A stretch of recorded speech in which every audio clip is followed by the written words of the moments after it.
Bismillahirrahmanirrahim. Jangan lupa subscribe ya. Poligami sudah ada pada syariat-syariat yang sebelumnya. Artinya bukan pada zaman Nabi Muhammad SAW baru ada syariat poligami, bukan. Artinya poligami ini sudah ada, beristri lebih dari satu, sudah ada sebelumnya. Dari zaman nabi-nabi sebelumnya. Kan antum mungkin pernah dengar atau pernah baca Nabi Sulaiman istrinya berapa? 100. Begitu juga Nabi Daud dan lainnya. Artinya sudah ada jauh ribuan tahun sebelum Nabi Muhammad SAW. Itu di samping istri juga ada lagi yang lain nanti, budak-budak yang mereka miliki. Gitu. Bahkan ada riwayat yang sahih tentang Nabi Sulaiman. Ini kita ambil pelajaran ini. Aku akan mencampuri istriku. Itu istrinya 100. Dan nanti akan lahir semuanya jadi pejuang. Karena dia ingin jadi mujahid semua. Tapi dia lupa. Nabi lupa mengucapkan kalimat apa? Insya Allah. Lahir anak cuma 1 dan sepotong. Sepotong. Enggak jadi anak, sepotong. Ini 100 yang dicampuri. 1 dan sepotong. Kenapa? Lupa mengucapkan kalimat insya Allah. Dia penting tuh mengucapkan kalimat insya Allah. Dia mencampuri 100 istrinya, tapi nggak ada yang hamil kecuali 1, dan itu pun tidak sempurna. Jadi menunjukkan bahwa poligami itu sudah ada pada zaman dulu, gitu. Cuma Islam datang mengatur.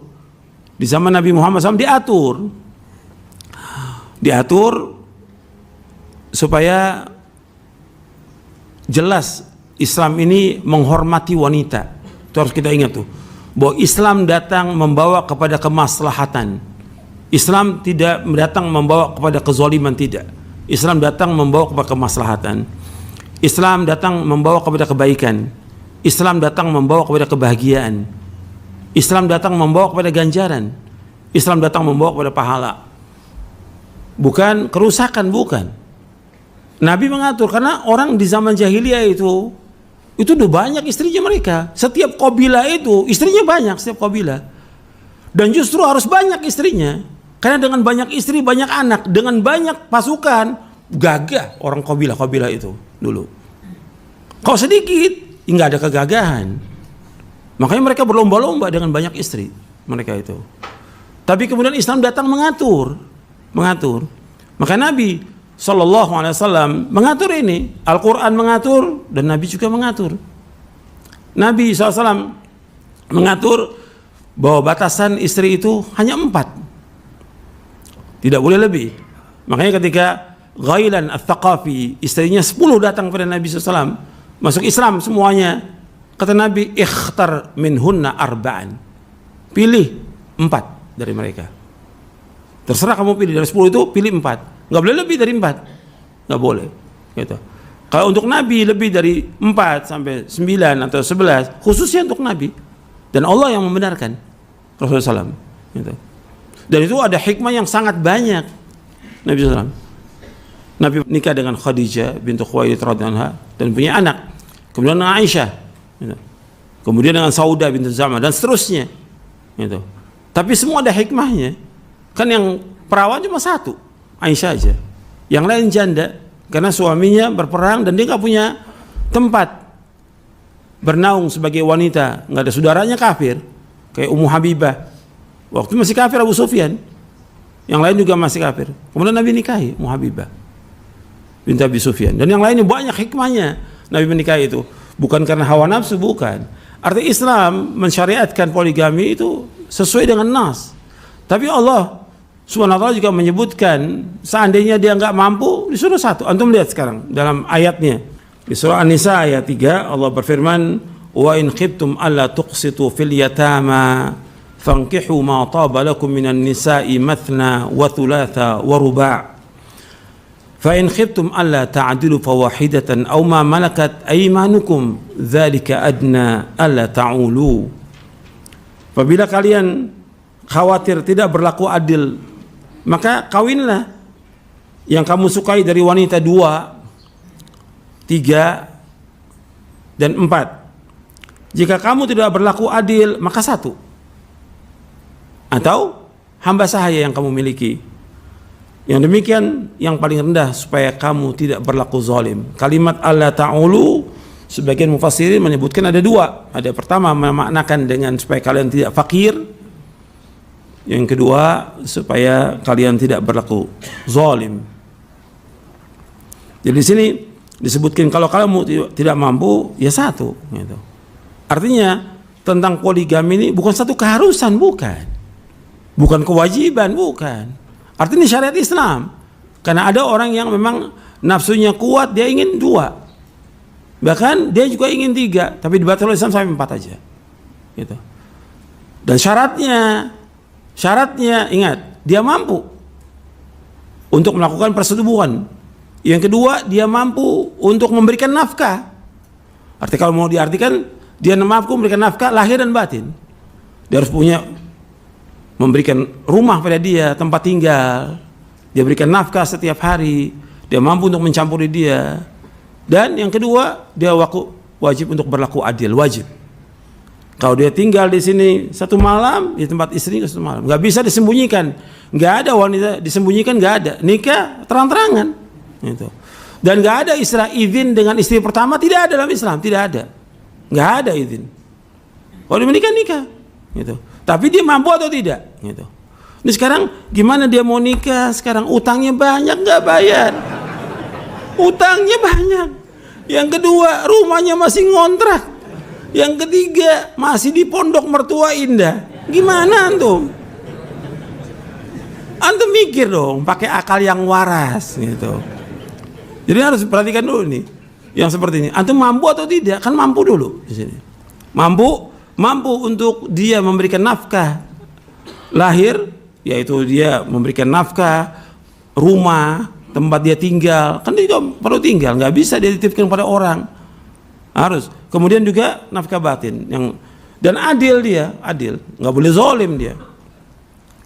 Dan adil berkaitan juga dalam tinggal itu ya tentang hari dan malam.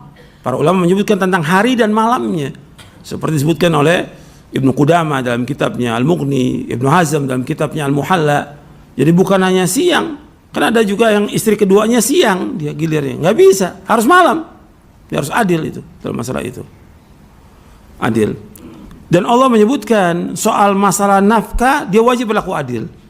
Tapi masalah cinta, masalah jima nggak bisa.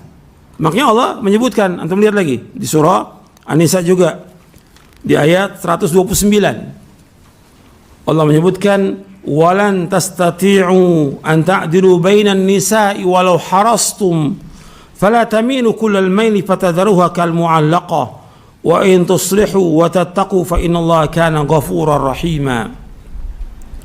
Dan kalian tidak akan bisa berlaku adil di antara wanita meskipun kalian ingin berlaku adil, maka janganlah condong kepada mereka dengan kecondongan yang sangat sehingga kalian tinggalkan istri kalian seperti sesuatu yang tergantung. Apabila kalian memperbaiki, arti islah, mendamaikan dan bertakwa kepada Allah, sesungguhnya Allah itu Maha Pengampun dan Allah itu Maha Penyayang. Dan perhatikan di sini. Di sini Allah menyebutkan tentang adanya poligami. Jangan disalahpahami. 2 ayat ini, ayat 3, ayat 29, dua-duanya membenarkan tentang adanya poligami. 2 ayat ini ingin menjelaskan, terutama ayat 229, artinya kamu nggak akan mungkin bisa berlaku adil tentang apa? Tentang cinta, nggak mungkin. Kayak kita punya anak 4 atau 5, mesti ada satu yang kita lebih cintai dari yang lain. Gitu. Kan sering orang bilang, gimana kamu nikah lagi? Ya nanti cinta saya terbagi pada orang. Gitu. Nggak mau saya. Tetap cinta pada yang pertama, cinta juga pada yang kedua, tetap, atau yang ketiga, keempat. Sekarang saya ambil contoh. Nabi Muhammad SAW, dari semua wanita yang Nabi cintai siapa? Siapa? Aisyah radhiyallahu anha wa ardhaha. Tapi setelah Nabi nikah dengan Aisyah, Nabi nikah lagi nggak? Nikah dengan 8 istri lagi. Setelah Nabi nikah dengan Aisyah, Nabi nikah lagi dengan 8 istri. Apa nggak berbagi? Ya berbagi. Tapi tetap Aisyah meskipun sudah nikah dengan 8 istri, tetap Nabi masih mencintai Aisyah lebih daripada yang lain. Nah, kadang-kadang orang nggak mau dimadu, nanti cinta saya berbagi. Tidak, tetap cinta. Cuma di sini nih, Allah menyebutkan kalian nggak akan bisa untuk berlaku adil semua sama cinta, nggak mungkin. Mesti ada salah satu yang lebih dicinta dari yang lain. Ini berkaitan dengan apa? Dengan cinta, bukan berkaitan dengan nafkah lahir, bukan. Sama juga dengan jima, masih ada istri yang lebih daripada yang lain yang dicampuri. Tapi tetap giliran harus adil dia. Adil. Gilirannya tetap harus adil dia. Kemudian juga dia juga harus adil dalam memberikan nafkahnya. Dan yang lainnya yang disebutkan oleh para ulama. Tapi untuk cinta nggak mungkin. Untuk jima juga nggak mungkin. Kalian nggak bisa berlaku adil. Meskipun kalian ingin, nggak bisa. Semua sama. Pakai hitungan persen nggak mungkin. 4 berarti 25%, 26 nggak mungkin. Nggak mungkin. Nggak bisa itu dihitung. Nggak bisa. Yang seperti itu nggak bisa dihitung sudah. Maka jangan kamu condong kepada satu, nggak boleh. Artinya berlaku adil. Jangan di tempat yang tua terus atau yang muda terus, nggak boleh. Jangan kamu condong kepada satu, nggak boleh. Harus tetap dalam masalah giliran tetap harus adil, dalam masalah nafkah lahir juga harus adil. Ya. Kalau tidak nanti akan kau biarkan dia seperti yang tergantung. Nggak jelas dia apakah dia punya suami atau tidak, dibiarkan. Kan banyak yang seperti itu. Orang nikah dua, yang istri pertama yang digilir, yang kedua nggak, kadang-kadang aja datang. Ya nggak boleh dalam Islam seperti itu. Harus adil dia. Karena ketentuannya harus adil. Dan Allah menyebutkan apabila kalian memperbaiki, bertakwa, maka Allah itu Maha Pengampun dan Penyayang. Nah, sekarang pertanyaan tadi berkaitan bagaimana kalau ada wanita yang dia tidak senang dengan poligami. Kalau itu keyakinan dia, itu bisa membatalkan amalnya dia. Kita sudah pernah bahas berkaitan dengan pembatal keislaman. Makanya antum kalau udah istri udah tidak mau dan tidak mau juga untuk dimadu, jangan terus maksakan. Khawatirnya dia kufur nanti, keluar dari Islam. Seperti yang disebutkan di dalam surah Muhammad di ayat 9, dzalika bi annahum karihu ma anzalallah fa ahbata a'malahum. Yang demikian karena mereka membenci apa yang Allah turunkan, maka Allah menghapus segala amal-amal mereka. Dihapuskan dia amalnya karena benci. Jadi bisa kufur tuh wanita dengan dia benci kepada syariat poligami, bisa kufur dia. Dia mengatakan dari hatinya, saya ini belum sanggup. Kalau abang nikah lagi atau kakak nikah lagi atau apa dia ngomongnya, saya belum sanggup. Boleh, tapi saya tidak menolak syariat poligami. Bahwa ketika nolak syariat poligami, kufur dia. Ini Al-Quran, syariat. Nas tuh 2 ayat itu. An-Nisa ayat 3, kemudian An-Nisa ayat 129. Begitu juga beberapa hadis Nabi SAW. Yang Nabi sebagai contoh kita Rasulullah SAW. Dan dengan poligami itu banyak yang tertolong. Kan banyak wanita yang tidak menikah. Dengan ada poligami, populasi laki-laki dengan perempuan lebih banyak wanita daripada laki-laki. Karena secara umum yang lebih dahulu meninggal laki-laki secara umum. Bagaimana dengan wanita yang sudah umur lanjut sampai 30 lebih, atau juga janda-janda yang mereka masih muda yang perlu dinikahi. Jadi banyak hal pada syaratnya dibolehkan. Artinya sebagian ulama kan dianjurkan karena Nabi senang dengan banyaknya umat pada hari kiamat. Tentunya dengan menikah. Makanya ketika Sa'id bin Jubair, ini hadis riwayatnya riwayat Bukhari ini, Sa'id bin Jubair ditanya oleh Ibnu Abbas, kamu sudah nikah nggak? Belum. Tazawwaj fa inna aktsara hadhil ummah aktsaruha nisaan. Kata Ibnu Abbas kepada Sa'id bin Jubair radhiyallahu anhuma, kamu sudah nikah? Belum. Nikahlah, karena sungguhnya sebaik-baik umat ini yang banyak istrinya. Ini perkataan siapa? Ibnu Abbas radhiyallahu anhuma, sahabat. Dan rata-rata para sahabat ya mereka ta'adud, meskipun ada yang cuma satu. Jadi kondisi tempat banyak kayak di Saudi sekarang, kita ambil contoh di Saudi, udah biasa orang nikah lagi. Tapi di Indonesia karena daerah-daerah penjajah itu selalu memasukkan bahwa poligami bukan dari Islam, jahat, zolim.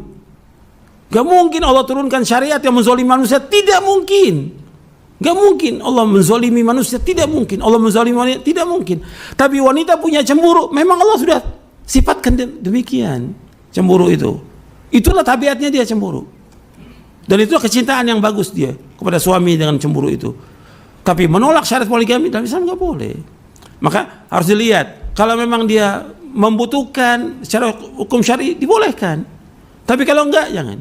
Dia juga harus perhatikan, yang harus perhatikan lagi, dia harus melihat kepada maslahat dan mafsadah. Perhatikan tuh. Kita lihat di masyarakat kita ini, kalau kita lihat masyarakat yang zolim ya. Kenapa zolim? Orang berzina nggak dikomentari apa-apa. Kira nikah lagi, ya Allah nikah lagi, ribut tiap hari. Nah, apa urusannya dengan masyarakat? Sampai yang udah ngaji juga ibu-ibu terus bicara ustadz yang udah nikah lagi. Yang zina, yang maksiat nggak dibicarakan, diem, 1000 bahasa udah dia. Tapi kalau yang nikah syariat, mesti ribut. Ini bisikan dari siapa? Dari setan, gitu. Karena kalau negara penjajah seperti itu, sudah dibisikin oleh para penjajahnya. Seolah-olah poligami ini zolim, padahal tidak zolim, tidak.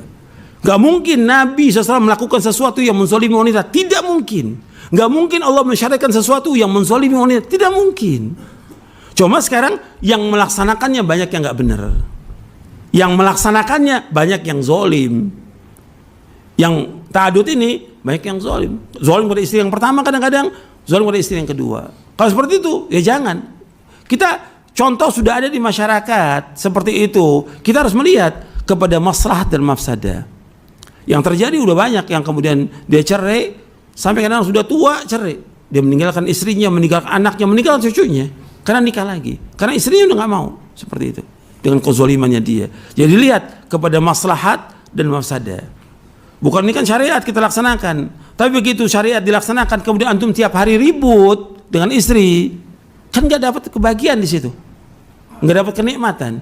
Justru mestinya orang bahagia dengan dia nikah lagi. Ini nggak ribut tiap hari, gitu.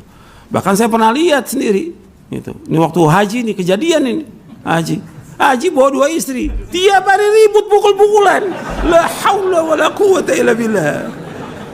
Tiap hari, sampai kita lagi ngaji dia ribut, mau lempar jumroh ribut. La haula wala quwata illa billah. Ini terjadi. Tapi ada juga yang haji bawa istrinya 3. Allah damai, aman, sentosa. Masya Allah.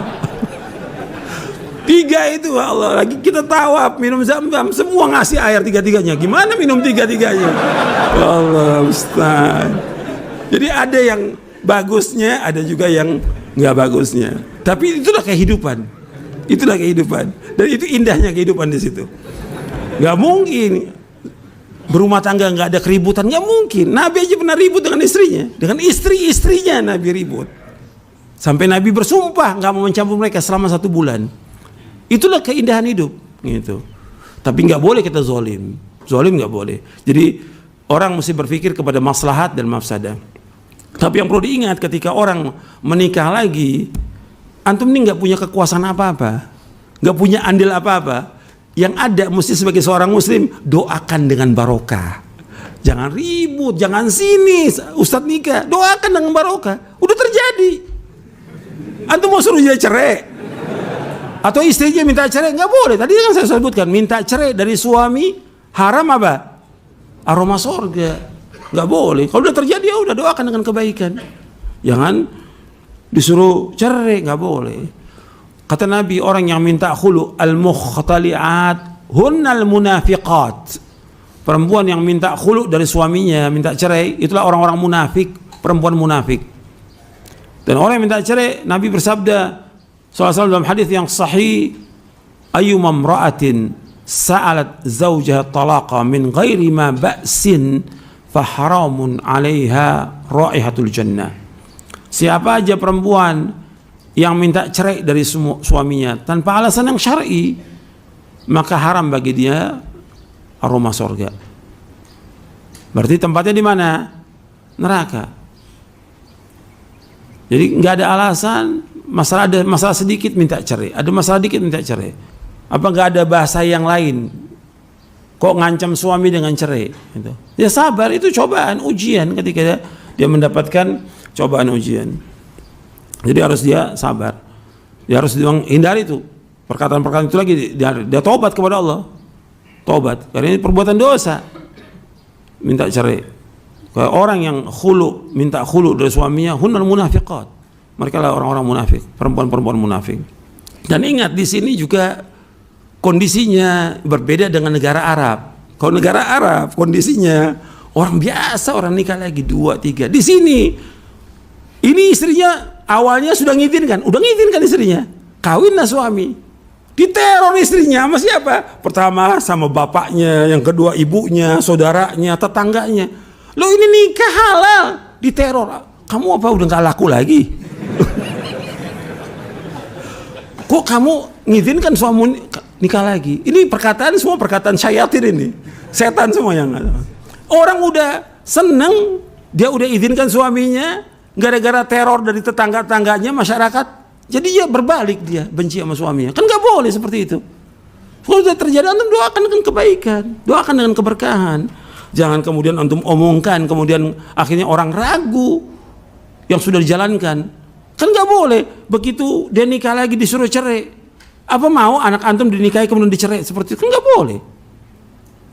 Kan ini sah pernikahannya. Doakan dengan kebaikan. Nggak boleh juga jadi percobaan, nggak boleh. Saya mau nikah lagi, kalau istri nggak redo ya saya ceraikan. Nggak boleh. Nggak boleh permainan wanita orang, nggak boleh. Ketika dia dicampuri kemudian dia jadi janda, nanti lain lagi permasalahannya di masyarakat. Jadi antum perhatikan, ini harus dilihat, difikirkan matang-matang, antum istikharah dan lihat pada maslahat dan mafsadah. Dan kepada wanita nggak boleh membenci poligami karena itu nas Al-Quran. Bisa kufur dia kalau dia mengingkari. Tapi kalau dia nggak sanggup, dia sampaikan kepada suaminya. Tapi jangan mengingkari ayat tentang poligami. Saya pikir cukup itu. Kurang lebihnya saya mohon maaf. Wassalamualaikum Muhammadin sallallahu alaihi wasallam. Subhanakallah wa bihamdik. Asyhadu an la ilaha illa anta astaghfiruka wa atubu ilaik. Assalamualaikum warahmatullahi wabarakatuh.